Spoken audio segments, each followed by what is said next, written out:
All right, we'll begin Ole Miss's press conference, starting off with a opening statement from Coach Mike Bianco. If you have a question, use the hand raise feature, and you'll be called upon afterwards.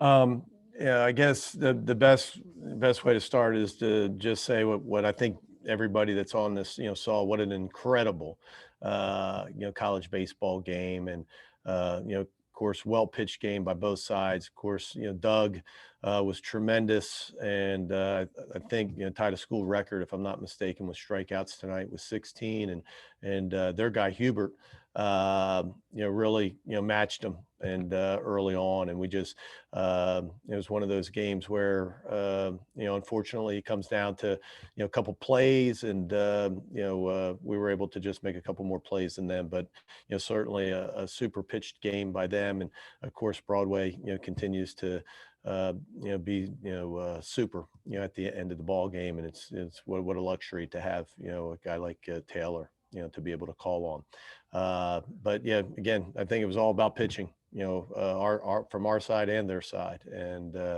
not much offense on either side. Ben Garrett. Mike, after the fifth inning, Doug was pushing 100 pitches. He'd given up the 3 runs. His velocity was a little bit down, and then he dug deep and found it to keep going. What did you see from him that allowed him to keep extending and go that long? Well, that's Doug, and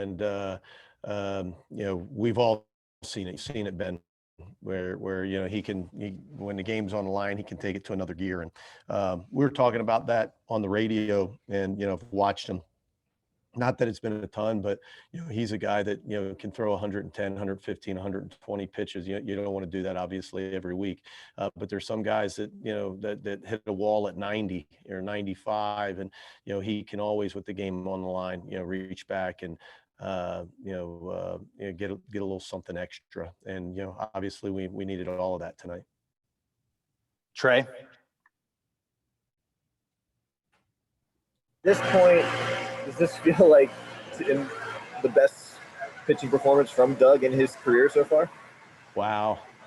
Not ready for that, Trey. I don't know.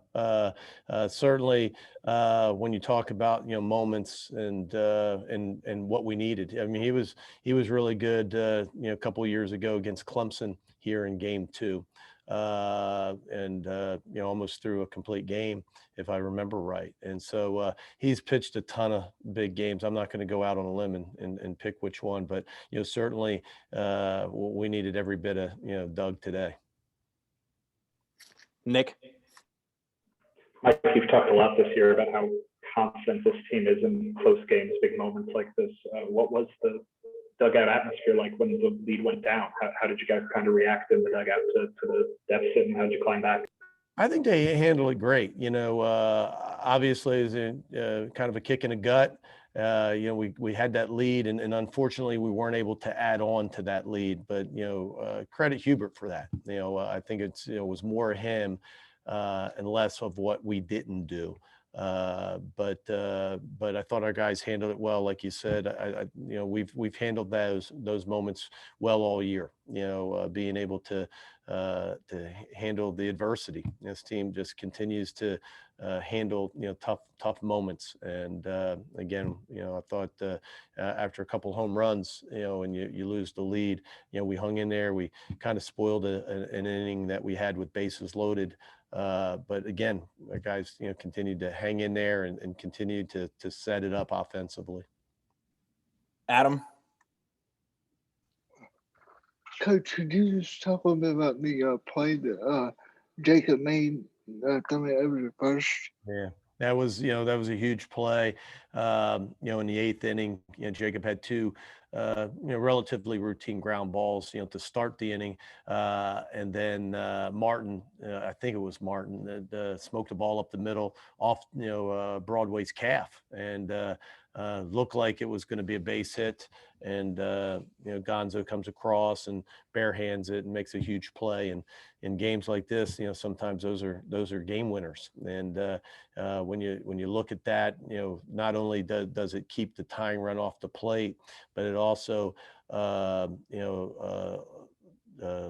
it keeps Cabell from batting, being the winning run at the plate, with, again, a lot more pressure, I think, than having to face him to start off an inning. So, giant play by Jacob.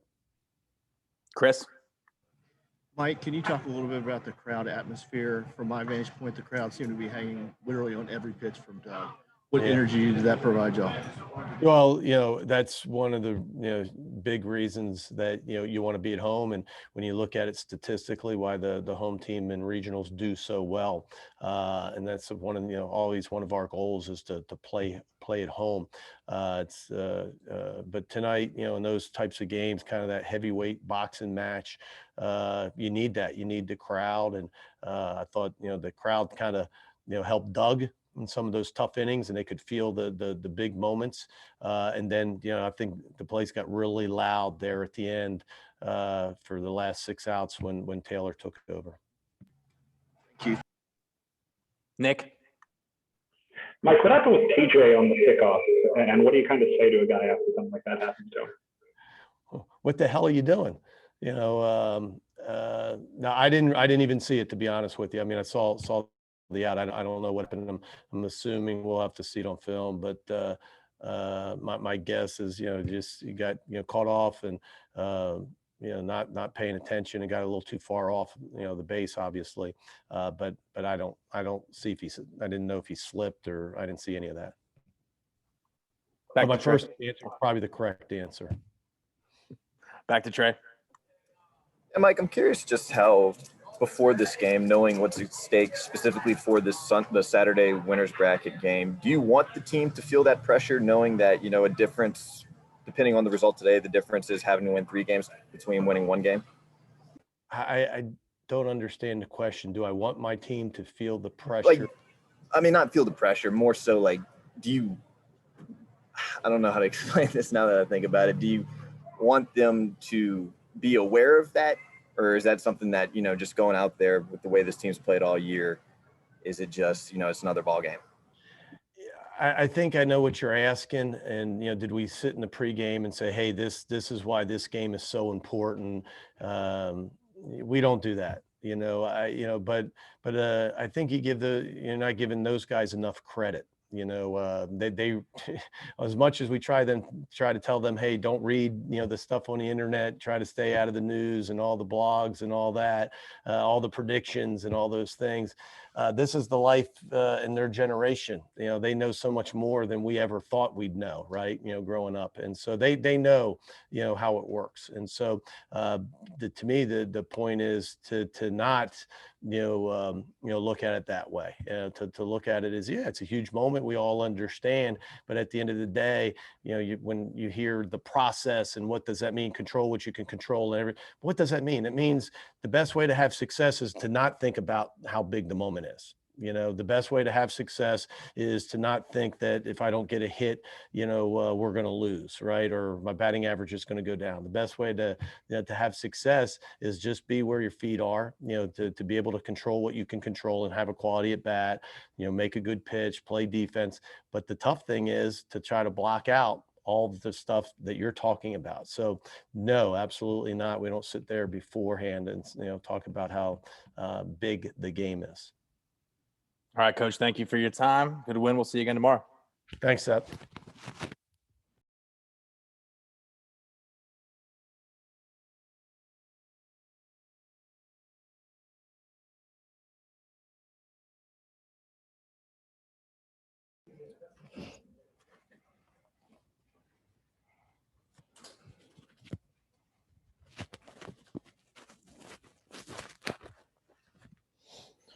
We'll get going with Kevin Graham. First question from Ben Garrett. Kevin, there in the 5th, y'all lost the lead. Doug looked like he was kind of gassed out a little bit, but then he just fires it up and turns it up. Did that give y'all a lift, and was that really the catalyst that allowed y'all to come back and battle back? Well, we've come back so many times this year from crazy deficits, but that's what Doug does. If you look even his velo, I think from 100 pitches on, it's the hardest he'll throw in the game, and it's just cool to watch. No one at Doug had any doubts that Doug was going to throw up more zeros for us, and we were going to scrap a few runs on the board. As far as the offense, only 4 hits. You walked 5 times, but what did they do well that really limited y'all? Yeah, he was pitching both sides of the plate with his fastball, mixing that curveball in every count for strikes, which makes it tough. When you locate that fastball both sides of the plate, it's hard to just sit there and really sit on it and get after it when he's locating it like that. Nick? You were there in the on-deck circle when Tim was trying to chug out that error there. What did you see from him? And did you know he had that kind of speed in him, that kind of hustle in him with the knee? Yeah, he was flying. What a 90 he gave us there, and we needed all of it. Does anybody else have a question for Kevin?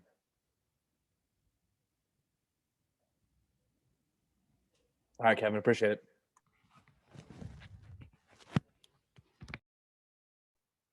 Finally, we'll have Doug Nikhazy. If you have a question for Doug, please raise your hand.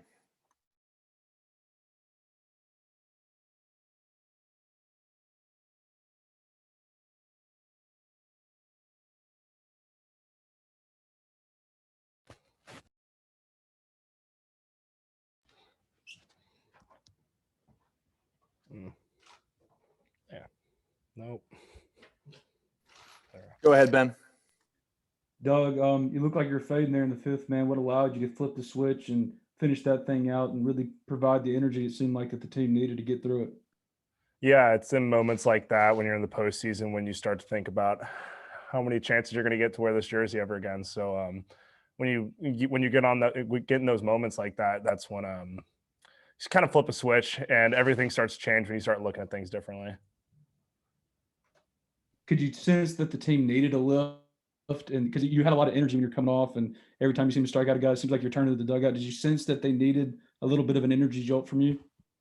Yeah, I love firing up the dugout. That's part of the fun of being a good pitcher, is just trying to command the energy. I think I've talked about it before. I think a pitcher, when they're on the mound, they command the energy of the game, and they bring up people, and they can really make a difference with how they go about pitching. So yeah, I was always looking towards the dugout and just try to get those bats going. Chris Muller. Doug, it felt like Swayze was really alive tonight. Talk about the energy that provided you. Oh, it was everything. They were fantastic tonight. We had the towels going, so we were getting them pumped up, and then they were just giving it right back to us. So it was just an electric atmosphere to play in. And when our fans are like that, it's almost hard for us to lose. When we show up like that, we really do. So when we're just so alive in the crowd, it gives us all a boost, and it makes it a lot more fun. Chase? Yeah, Doug, I mean, obviously everything was kind of working, but how do you sort of rate your stuff? And did you do anything different kind of second, third time through? Yeah, early in the game, I thought that my breaking balls were really bad. I couldn't really locate them that well. I think like first time through the lineup, it was just kind of me just throwing fastballs through them, and that worked for a little bit. And then obviously second time through the lineup or wherever it was, fastball slowed down a little bit, and they started getting barrels to it. So that's when I just started to try and throw the crap out of the curveball and start bouncing it a little bit, use their aggressive mentality when they're hitting to my advantage, and just start bouncing them a little bit and making them swing more. Sorry, what'd you yell coming off in the sixth there? Looked like you kind of got a little more animated that time. Oh, man, I said something to the extent of "we ain't done yet" or something, just like this we're not done, something like that. I was just trying to get them going, but I don't know, maybe some provocatives. I don't know. Nick? Doug, I think you guys are something like 21-10 this year when games decided by 3 or less. Just where do you think that comes from, that you guys are able to play so well in close games? By the way, love your Twitter. The facts, fantastic. I don't know. We always play. I think this team, and I think it's a key element to a team that can go deep into the postseason, is someone when you win the close ball games, because everyone can show up one day and just hit the crap out of the ball or throw a shutout. But we've been so good in these games, I think, just because our will to win and I think we're just being Rebs, all encompassing. So being able to do all those things allows us to win those close games. Back to Ben. You touched on it, Doug, that your fastball kind of lost a little bit of life there in the fifth. I think it was touching like 88 at the max, but then you started throwing harder as the game went on in the sixth and the seventh. How were you able to rediscover your velocity? Just getting amped up. Honestly, really just I think sometimes I can lose my legs, not to get too mechanical, but I think sometimes I can lose my legs and just try and throw my wing as hard as I can and just try and amp it up. But trying to stay in my legs, stay closed a little bit longer and try and reach in the mitt. All those things together. You want to keep it simple when you're on the mound, but all those things tied together allowed me to get deeper into that ball game. All right. Before we get any provocatives from Doug, that's all for him tonight. Doug, thank you. We'll see you again tomorrow. Thank you, guys. Adi.